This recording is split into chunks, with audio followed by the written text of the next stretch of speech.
আমাদের মূল দাবি ছিল হচ্ছে ভোলা বরিশাল সেতু সহ আরো 5টি দাবি। ভোলায় একটি চিকিৎসা ব্যবস্থা খুবই অপ্রতুল, এটার জন্য আমরা একটি মেডিকেল কলেজে এবং উন্নত চিকিৎসা ব্যবস্থা চাই। আমরা চাই হচ্ছে ভোলায় যে গ্যাসের দাবিতে আমরা যে আন্দোলন করেছি, ভোলার গ্যাস দিয়ে আগে ভোলায় শিল্প কলকারখানায় ব্যবহার সহ ভোলার মানুষ আগে এই গ্যাসের উপকারটা পাক, এটা হচ্ছে আমাদের আরেকটি দাবি।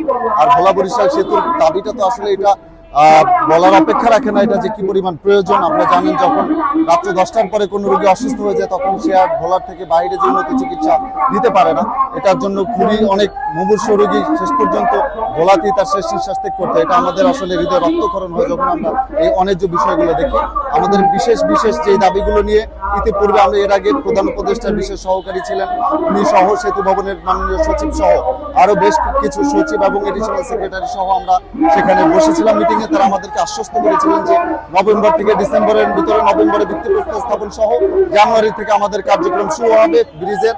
এটা একদম তারা স্পেসিফিকলি বলেছিলেন আমাদের গ্যাসের বিষয়গুলো পর্যায়ক্রমে তারা আমাদের দাবিগুলো পূরণ করবেন। কিন্তু দেখলাম যে কিছুদিন আগে 3জন উপদেষ্টা ভুলে গেলেন, কিন্তু তারা যে সম্পূর্ণ আমাদের এই বিষয়গুলোকে অ্যাভয়েড করলেন, একরকম নেগলিজেন্সি আমরা তাদের কাছ থেকে দেখলাম। এই কারণে আসলে ভোলাবাসী ফুটে উঠেছে। আপনাদের দেখলেন কিছুদিন আগে নদীর সাথে ভোলাবাসী তারা ঢাকাতে এসেছে, প্রতিবাদ তারা জানিয়েছে তাদের এই সিদ্ধান্তের বিরুদ্ধে। এবং আপনারা জানেন 2জন অলরেডি অসুস্থ হয়ে, গুরুতর অসুস্থ হয়ে হাসপাতালে ভর্তি রয়েছে। কারণ পদ্মা নদী বাংলাদেশের সবচেয়ে বেশি, এশিয়ার সবচেয়ে বেশি খরস্রোতা নদী, সেই নদীর সাথে তাদেরকে পার হতে হয়েছে, ব্রিজ অতিক্রম করতে দেওয়া হয়নি কর্তৃপক্ষের মাধ্যমে। তো আমরা জানি যে এই সামগ্রিক এই বৈষম্যের প্রতিবাদে ভোলাবাসী একত্রিত হয়েছে আজকে, এবং আগামীতে আমরা আশা করি এবং আমাদের দাবি এটাই, ভোলা বরিশাল সেতুর কোনো বাস্তবায়ন ছাড়া আমাদের এই দাবি থেকে আমরা সরে দাঁড়াবো না। পাশাপাশি আমাদের যে নদী ভাঙনের যে বিষয়টা রয়েছে, মেঘনা নদী আমাদের বেশ কয়েকটা জায়গা থেকে মানুষ পতিত হচ্ছে, এই দাবিগুলোর বাস্তবায়ন ছাড়া আমরা আসলে রাস্তা থেকে সরছি না। আমাদের এই দাবিটা আমরা একতা করবো। আমাদের আগামী দিনে প্রয়োজনে আমাদের আরো কঠোর দাবিতে আমরা যাব। আপনারা জানেন কঠোর দাবির কারণেই কিন্তু তেঁতুলিয়া নদী মেঘনা নদীর সাথে পার হয়েছে ভোলাবাসী। ভোলার যে তরুণ প্রজন্ম তারা পরবর্তীতে সে পদ্মা নদী তারা পাড়ি দিয়েছে, তারা জীবনের মায়া করেনি। আমরা সামনের দিকে আরো কঠিন যদি কোনো কর্মসূচি থাকে সেই কর্মসূচির দিকে আগাবো, কিন্তু আমাদের এই ভোলা বরিশাল সেতুর বাস্তবসম্মত কোনো সমাধান আমরা নিয়ে ছাড়বো, এটাই হচ্ছে আমাদের মেইন দাবি।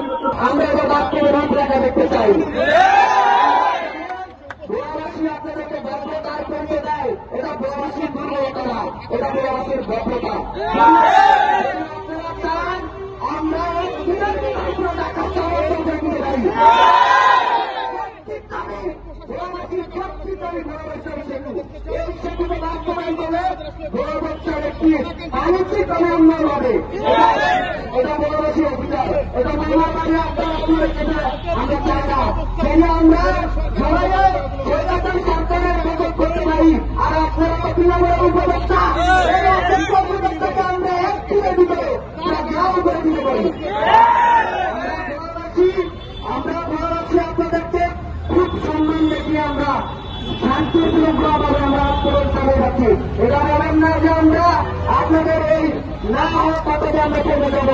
আমরা কিন্তু বরাবর আসি, জাতীয় ভোটকে আসি, ভোটকে